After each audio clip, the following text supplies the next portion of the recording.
एकादशी और द्वादशी, इन तीन तिथियों पर एक रोटी में थोड़ा सा मीठा रखकर सोमक पितृ का नाम लेकर यदि गाय को खिला दिया जाता है, तो अगर कोई पूर्वज प्रेत योनि में भी पड़ा हुआ होता है, भटक रहा होता है, जिसको पिंड नहीं मिला, जो अचानक मर गया होता है, अधोगति में चले गया होता है, उस जीव की मुक्ति दशमी, एकादशी और द्वादशी, ये 3 दिन सोमक पितृ का नाम लेकर रोटी में, पूरी में मीठा रखकर अगर गाय को खिला दिया जाता है, ये 3 दिन तक, तो वो पितृ कभी भटकते नहीं है, उनको मुक्ति प्राप्त हो जाती है, मोक्ष में। एकादशी है कौन, क्यों इसकी इतनी प्रधानता है, क्यों इसकी पुण्यता है, ऐसा क्या है एकादशी में जो इसकी पुण्यता मानी जाए? कौन है ये जो भगवान नारायण तक एकादशी का व्रत करते हैं? सुभद्रा जी को भगवान जगन्नाथ ने, जगदीश ने एकादशी का व्रत कराया था। बद्रीनारायण भगवान को माता लक्ष्मी ने एकादशी का व्रत कराया था। क्यों? चंद्रायण एकादशी व्रत की माता। एकादशी है कौन? तो कहा जिसको व्रत करने पर भगवान नारायण भी जिसका व्रत करते हो, भगवान माता लक्ष्मी जिसका व्रत करती हो, वो एकादशी है कौन? तो शास्त्र वर्णन करता है महाराज, स्कंद पुराण का सुंदर चातुर्मास्य खंड के अंतर्गत वर्णन आया है महाराज। एक बार भगवान विष्णु आनंद में विराजमान थे, पद्मावती और माता लक्ष्मी दोनों उनके पास में विराजी हुई थी। भगवान लक्ष्मी और पद्मावती दोनों बैठी, एक सिर के पास, एक चरण के पास। कुछ समय बाद वहीं पर ब्रह्मदेव का आगमन हुआ और ब्रह्मा जी आगमन पाकर भगवान नारायण पद्मावती से लगकर उठे और उठकर लक्ष्मी की ओर झुके। झुकने पर इन तीनों के समागम से भगवान नारायण के हृदय चित्त से एक कन्या प्रकट हो गई। उस कन्या का नाम एका था। क्या नाम था? एका। अब 10 उसके गुण इतने प्रबल थे, वो 10 गुण उसके बड़े प्रबल थे कि वो एका जिसको निहारती थी उसको संपदावान बना देती थी, जिसको देख लेती थी उसके जीवन में वो आनंद की अनुभूतियां करा देती थी। एका जिस मार्ग से जाती थी उस मार्ग के द्वार खोल देती थी। एका का पुण्य इतना पुण्य प्रखर। पद्मावती और लक्ष्मी ने कहा महाराज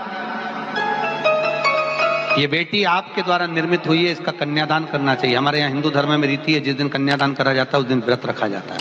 अब आजकल रखते कि नहीं रखते हो मालूम नहीं, और कन्यादान करते समय व्रत रखा जाता है। व्रत रखा।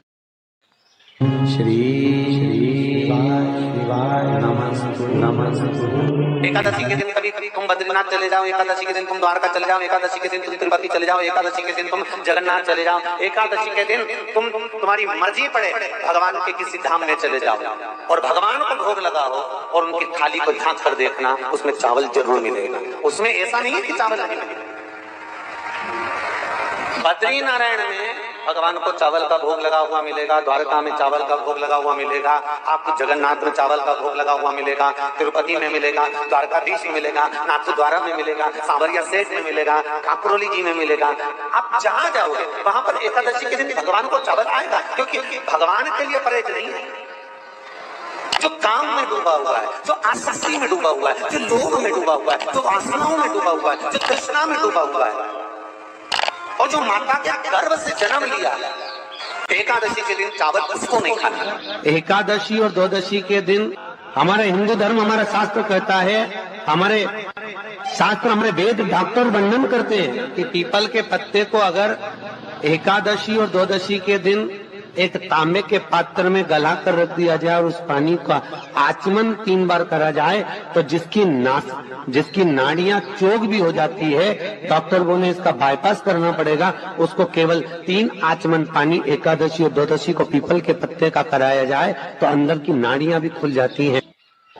भगवान का एक नाम है अघोर। ब्रह्मा जी को दर्शन दिया, अघोर मतलब सिद्ध नाम। और बहुत ध्यान से सुनना भाई, बहुत प्रयास कर लिया आपने, कामना सिद्ध नहीं हो रही। 1 लोटा जल, एक जल का पात्र लीजिए उस जल के पात्र को लेकर उसमें थोड़ा सा लाल चंदन डालकर बेलपत्री के वृक्ष के नीचे और देवादिदेव महादेव को चढ़ाना प्रारंभ करें। उसके बाद में एक लोटा जल स्वच्छ फिर शिव जी को चढ़ाएं। श्री शिवाय नमस्तुभ्यम बोलकर आपकी कामना कहकर भगवान शिव पर अघोरेश्वर महादेव का नाम लेकर आप चढ़ाना प्रारंभ करिए। बाबा आपका कार्य 3 महीने के अंदर पूर्ण कर देगा। सब ने स्वीकार किया। मांग तुझे क्या चाहिए। एकादशी ने भगवान विष्णु से कहा, नाथ प्रभु वर दे दो, मृत्यु लोक में जो मनुष्य मेरा व्रत करेगा, चाहे जलचर थलचर वायुचर या सांसारिक मनुष्य, मेरा अगर एकादशी का व्रत करेगा, प्रभु उसके यहाँ धन धान्य वैभव सुख संपदा बढ़ेगी और उस जीवात्मा को नरक नहीं भोगना पड़ेगा, सीधे वैकुंठ का उसको वास मिलेगा। जब जीव आत्मा को लेकर चला जाएगा, यम के दूत जब बंदी बनाकर ले जा रहे होंगे उस जीवात्मा को, जिसके प्राण छूटे होंगे, यम के दूत जब बंदी बनाकर ले जा रहे होंगे, तब मुझे वर दो कि मैं इसका हाथ पकड़कर बेतन्नी से पार उतार कर सारे नरकों से निकालती हुई आपके धाम में लेकर आऊं। भगवान ने वर दे दिया, तथास्तु। हे एकादशी सुनो, मृत्यु लोक का मनुष्य अन्न का त्याग कर कर, क्योंकि अन्न में एकादशी के दिन पाप पुरुष रहता है, अन्न का त्याग कर कर एकादशी के दिन जो मनुष्य तुम्हारा व्रत धारण करेगा, उस व्रत को करेगा और उस व्रत को धारण करेगा, उसकी मनोकामना पूर्ण होकर वो मेरे ही धाम को जाएगा। ये तो हुआ एकादशी के जन्म की कथा। एकादशी का व्रत करती, बहुत ध्यान से सुनना आज की कथा को, शायद जिंदगी में मिली ना मिली, पर ये कथा का रिश्ता तो बहुत ध्यान से सुनना। स्कंद पुराण यहाँ तक कहती है कि इस कथा के चरित्र को जो श्रवण कर लेता है उसको 26 एकादशी करना भी नहीं पड़ती। इस एकादशी की केवल ये कथा सुनकर ही वो तर जाता है। बहुत ध्यान से सुनना इसको, कथा को। एकादशी के दिन जब आप जल शंकर को चढ़ाने तो रोज ही जाते हैं। जब एकादशी का दिन रहे और शंकर जी के मंदिर में आप जल समर्पित करें तो 3 बार मुख से स्वधा स्वधा स्वधा या स्वधा स्तोत्र का पाठ, जिसमें 12 श्लोक 2-4 हैं। पैसा तो आ रहा है पर घर में टिक नहीं रहा। डॉक्टर में, पुलिस में, एक्सीडेंट आदि में, कहीं गलत जगह पर व्यसन में अगर पैसा जा रहा है, जुए में, मांसाहार, मदिरा पान, या कहीं आया पैसा, पैसा आने में कमी नहीं, आ रहा है पर टिक नहीं रहा, रुक नहीं रहा।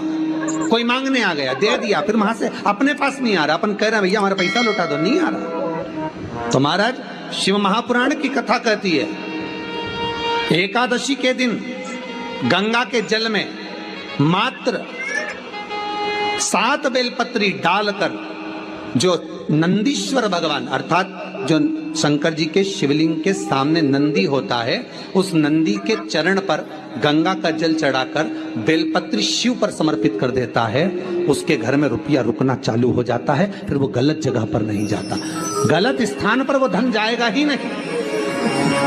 आप अगर श्री शिवाय नमस्तुभ्यम का जाप कर रहे हो, प्रतिदिन आपके मुख से 11 बार 21 बार श्री शिवाय नमस्तुभ्यम मंत्र निकल रहा है, भले काम करते करते निकले। शास्त्र कहता है 1 वर्ष 11 दिन जिसके मुख से 11 बार प्रतिदिन श्री शिवाय नमस्तुभ्यम मंत्र का जाप निकलता है, वो मंत्र सिद्ध हो जाता है और उस मंत्र से वो अपने जीवन को सुखी कर सकते हैं। अभिषेक कर रहे हो, जल चढ़ा रहे हो, दूध चढ़ा रहे हो, आप पंचामृत सामग्री समर्पित कर रहे हो, आप दुनिया की सारी वस्तु भगवान को दे रहे हो, तो घी चढ़ाते समय जब घी चढ़ जाए, शंकर के शिवलिंग पर घी चढ़ गया, उसकी 1 उंगली लेकर शिव मंदिर में जहां शंकर जी पिंडी पर बैठे हैं, उस जलाधारी पर जो शिवलिंग रखा हुआ है, उसके चारों तरफ उस घृत को लगा देना चाहिए अपनी कामना कर कर। महाराज शिव उसको स्वीकार करता है। जो अभिषेक आपने किया है वो अभिषेक का फल भगवान भोलेनाथ कुछ ही दिन में प्रदान कर देते हैं, मात्र उंगली फेर देने पर। घृत पात्र की उंगली जो को याद रखिए, गौदान और एकादशी। श्रीमद वल्लभाचार्य जी ने मायावत का खंडन करा था जगन्नाथपुरी में, और श्रीमद वल्लभाचार्य जी ने कहा था एकादशी मरने के बाद मत दो, एकादशी जीते जी दो। कहा था कि नहीं कहा था? जीते जी दान करिए। इसलिए जगदीश में जगन्नाथपुरी में एकादशी उल्टी लटकी हुई है। करें आपने दर्शन? जगदीश में एकादशी को उल्टा लटकाया, क्यों? क्योंकि वल्लभ ने कहा कि एकादशी जीते जी दो। कई पंडितों कहते हैं तुम्हारे दादाजी मर गए, जब 12वें का दिन होता है ना तो पंडित जी संकल्प छुड़ाते हैं, देव एकादशी। बड़े बेटे ने 5 दे दी, छोटी बहू ने 3 दे दी, उसने 2 दे दी, उसने 2 दे दी, तो क्या तुम्हारे दादाजी भिखारी थे जो तुम्हारी एकादशियां लेकर जाएंगे? और तुम कौन होते हो दादाजी को एकादशी देने वाले? तुमने कौन सा इतने पुण्य कर लिए जो तुमने एकादशी दे दी? एकादशी के दान की महत्वता श्रीमद वल्लभाचार्य जी ने कहा कि कोई व्यक्ति अगर खटिया पर सड़ रहा है, पलंग पर तड़प रहा है, हॉस्पिटल में पड़ा हुआ है, तो निवेदन है कि उसको देखने जाओ तो अपनी करी हुई एकादशी में से 2 एकादशी का दान उसको तुरंत दे दो। क्यों? तो जिससे उसको मोक्ष मिल जाए। एकादशी का व्रत ही पूर्व में किया गया हमारा पाप कर्म है। हमने किसी जीव की हत्या करी है, हमने किसी को कष्ट प्रदान करा है, हमने किसी को अपशब्द कहा है, हमने किसी को ताने दिए, हमने किसी को आड़ा टेढ़ा कहा है, हमने किसी को गालियां दे दी है। मात्र एकादशी का व्रत ही कर लेने पर ये सारे जो दोष हैं वो समाप्त हो जाते हैं। एकादशी के दिन जब आप जल शंकर को चढ़ाने तो रोज ही जाते हैं। जब एकादशी का दिन रहे और शंकर जी के मंदिर में आप जल समर्पित करें तो 3 बार मुख से स्वधा स्वधा स्वधा या स्वधा स्तोत्र का पाठ, जिसमें 12 श्लोक